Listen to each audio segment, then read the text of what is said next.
IIT एक ऐसा सपना जो माँ बाप देखते हैं अपने बच्चों के लिए, जिससे कि उनका फ्यूचर सिक्योर हो सके। अभी भी काफी सारी IITs टॉप पर तो है, लेकिन उनकी रेपुटेशन पहले जैसे नहीं है। IIT में जाने के लिए जोसा काउंसलिंग में जब हम ब्रांच सिलेक्शन करते हैं तो हमारे पास बड़े बड़े सपने होते हैं कि ऐसी बड़ी रिसर्च करेंगे, हमारी इतनी अच्छी प्लेसमेंट्स होंगी, हमको कल्चरल फेस्ट में पार्टिसिपेट करने का मौका मिलेगा।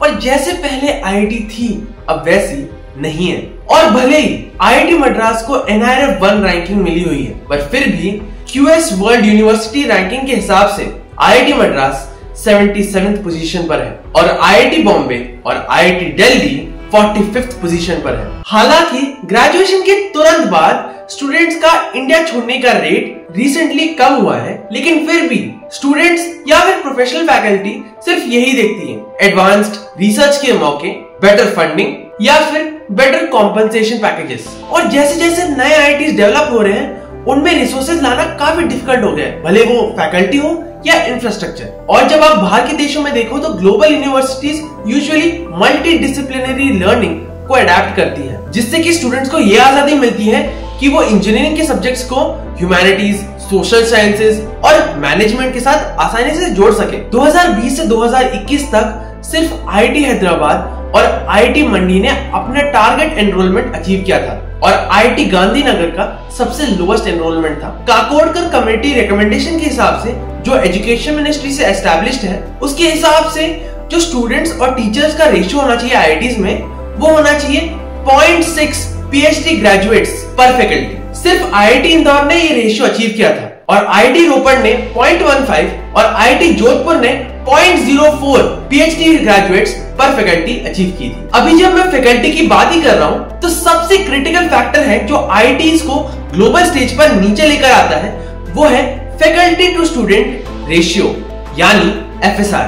ये एक सिंपल मैथ है पर इसका इम्पैक्ट बहुत गहरा है। ग्लोबल बेंचमार्क्स को ही देख लो, टॉप यूनिवर्सिटीज में अक्सर FSR 1:8 या फिर 1:10 रहता है, यानी कि हर 8 या 10 स्टूडेंट्स पर एक फैकल्टी। लेकिन हमारे IITs में क्लास साइज भले बड़े हों, लेकिन स्टूडेंट एनरोलमेंट इतना ज्यादा है कि फैकल्टी इतनी स्पीड से हायर ही नहीं हो पाती। इससे क्या होता है, FSR गिर जाती है, रिसर्च आउटपुट कम हो जाती है, फैकल्टी इतनी ओवरबर्डन होती है कि वो टीचिंग का लोड संभाल नहीं पाती और high quality international level research पर फोकस नहीं कर पाती। नए IITs की बात करें तो लैब फैसिलिटीज, इक्विपमेंट और इंफ्रास्ट्रक्चर पुराने IITs से मैच नहीं हो पाए अभी तक। IITs में बहुत ही लेंदी हायरिंग होती है फैकल्टीज की। जो फैकल्टी बाहर ग्लोबल यूनिवर्सिटी से आई है उसकी हायरिंग में भी बहुत टाइम लग जाता है, बहुत सारी कमिटीज लगती हैं, बहुत सारी अप्रूवल्स, बहुत सारी क्लियरेंसेस लगती हैं और इसमें 2 से 3 साल तो लग ही जाते हैं। जैसे जैसे एकेडमिक मार्केट बढ़ती जा रही है, वो फैकल्टी इंडिया में IITs में पढ़ाना नहीं चाहेगी,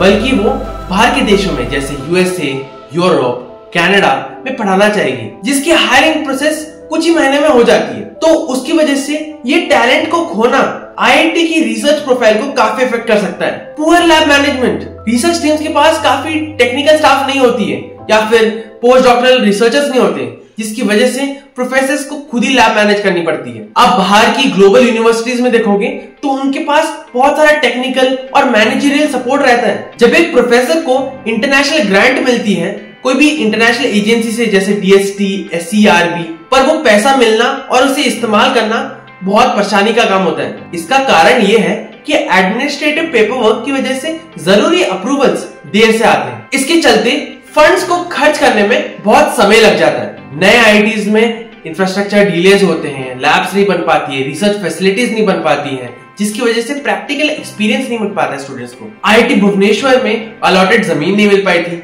एग्जीक्यूशन इश्यूज हुए थे, फॉल्टी फायर सेफ्टी वर्क्स हुए थे, मैन पावर शॉर्टेजेस हुई थी और डिजाइन मिस्टेक्स भी हुई थी, क्योंकि ओडिशा गवर्नमेंट उन्हें फॉरेस्ट लैंड का 140 एकड़ नहीं दे पाए थे, इसलिए वो अपने कैंपस को एक्सपैंड नहीं कर पाए थे। IITs में घिसा पिटा करिकुलम चल रहा है, जिसकी वजह से स्टूडेंट्स को इंडस्ट्री लेवल एक्सपीरियंस नहीं मिल पा रहा, जिसकी वजह से बहुत कम स्टूडेंट्स कोर फील्ड में इंटरेस्ट ले रहे हैं। अभी प्लेसमेंट्स की बात करूं तो हायर एजुकेशन के पार्लियामेंट्री स्टैंडिंग कमेटी रिपोर्ट के हिसाब से एक अनयूजुअल डिक्लाइन आया है और एक 10% ड्रॉप आया है प्लेसमेंट्स में सारी IITs में। IIT बॉम्बे में 83% स्टूडेंट्स प्लेस हुए हैं 2023 से लेकर 2024 तक, जबकि 88% प्लेस हुए थे 2022 से लेकर 2023 तक। आईआईटी अच्छा तो है, लेकिन जो सपना आपने या फिर आपके माँ बाप ने देखा है वो कुछ नहीं, बस एक सैचुरेटेड ड्रीम बन के रह गया। तो आईआईटी के बेनिफिट्स को छोड़कर आईआईटी जाना क्यों है, इस पर ध्यान दीजिए। तो ऐसे स्टूडेंट रिलेटेड वीडियोस के लिए